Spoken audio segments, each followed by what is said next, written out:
जय माता दी। आप सभी को महानवमी की हार्दिक शुभकामनाएं। आज महानवमी के दिन हम माँ के नवे रूप माँ सिद्धिदात्री की पूजा करते हैं।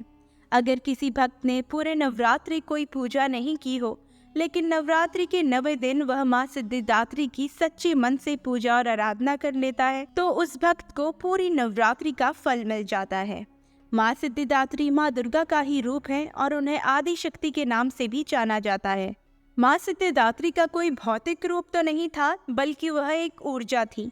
माँ सिद्धिदात्री कमल पुष्प पर आसीन होती हैं, हालांकि इनका भी वाहन सिंह ही है। माँ 4 भुजाओं वाली हैं और इनकी दाहिनी ओर की पहली भुजा में गदा और बाईं ओर की भुजा में चक्र है। बाईं ओर की भुजा में कमल और शंख है। माँ के नाम से ही पता चल रहा है कि माँ अपने भक्तों को आशीर्वाद के तौर पर सिद्धियाँ और शक्तियाँ प्रदान करती हैं।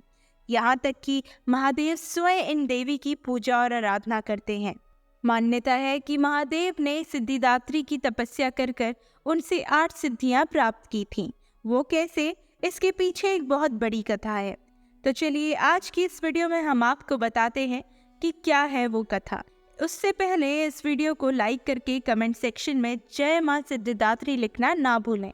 माँ सिद्धिदात्री आपको भी सिद्धियां प्राप्त करने का आशीर्वाद देंगी। पुराणों के अनुसार जब ब्रह्मांड में केवल अंधकार था, तब एक ऊर्जा उत्पन्न हुई जो सिद्धिदात्री कहलाई। उस ऊर्जा ने ब्रह्मा, विष्णु और महादेव को प्रकट किया और उन्हें अपने कर्तव्य बांट दिए और वापस से ऊर्जा में बदल गई। माँ के कहने पर त्रिलोक एक समुद्र तट पर जाकर बैठ गए और तपस्या करने लगे। त्रिलोकों ने ब्रह्मांड का निर्माण तो कर लिया, लेकिन उसे कैसे चलाना है, उसके लिए उन्होंने माँ सिद्धिदात्री की आराधना की।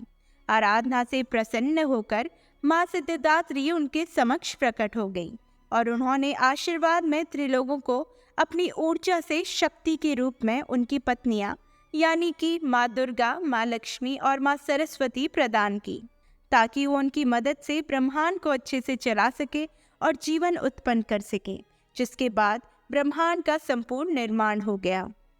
कुछ समय बाद महादेव के रौद्र रूप ने माँ सिद्धिदात्री की सालों साल घोर तपस्या की। उस समय माँ सिद्धिदात्री केवल एक ऊर्जा थी।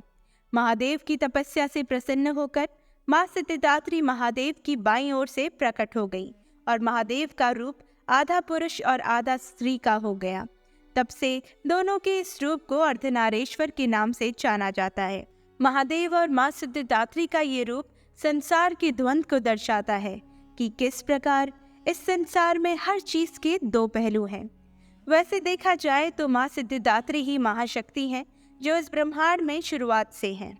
नवरात्रि के आखिरी दिन, जो कि माँ को विदा करने का दिन है, उस दिन अगर कोई भी भक्त माँ सिद्धिदात्री की सही विधि विधान से पूजा और आराधना करता है, तो माँ उसे सारी सिद्धियां प्रदान करती हैं। मार्कंडेय पुराण के अनुसार 8 सिद्धियां होती हैं। जो भी भक्त माँ की सच्चे मन से पूजा करता है, तो भक्त जिंदगी में कभी निराश नहीं होता और उसे 8 सिद्धियों की प्राप्ति हो जाती है। तो चलिए आपको बताते हैं कि कैसे करें माँ सिद्धिदात्री की पूजा। सबसे पहले सुबह उठकर स्नान करके बैंगनी रंग के साफ वस्त्र धारण कर लें। माँ का पसंदीदा रंग बैंगनी है। अगर आपने अपने घर पर कलश रखा है, तो उस कलश के सामने लाल आसन रखकर बैठ जाएं। माँ को लाल रंग के फूल चढ़ाएं। अगर गुड़हल के फूल हैं तो और भी अच्छा रहेगा, क्योंकि माँ को गुड़हल के फूल बेहद पसंद है। इसके बाद आप माँ को श्रृंगार भी चढ़ा सकते हैं।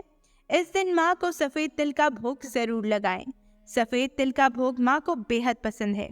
ये भोग लगाने से माँ बेहद प्रसन्न हो जाती हैं। आज के दिन माता के लिए आप हवन भी करा सकते हैं। कई भक्त आज के दिन कुमारी कन्या पूजन भी करते हैं।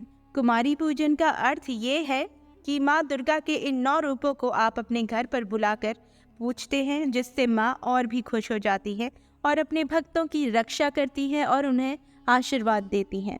आप सिद्धिदात्री माँ की पूजा करते समय इस मंत्र का 108 बार रुद्राक्ष की माला से जप कर सकते हैं। मंत्र इस प्रकार है: ओम ह्रीं क्लीं ए सिद्धये नमः। इस मंत्र का ध्यान पूर्वक जप करने से आपके जीवन में चमत्कार ही चमत्कार होंगे। तो दोस्तों, आज की इस वीडियो में इतना ही। ऐसे ही बने रहें हमारे साथ हमारे चैनल प्रभु भक्ति पर।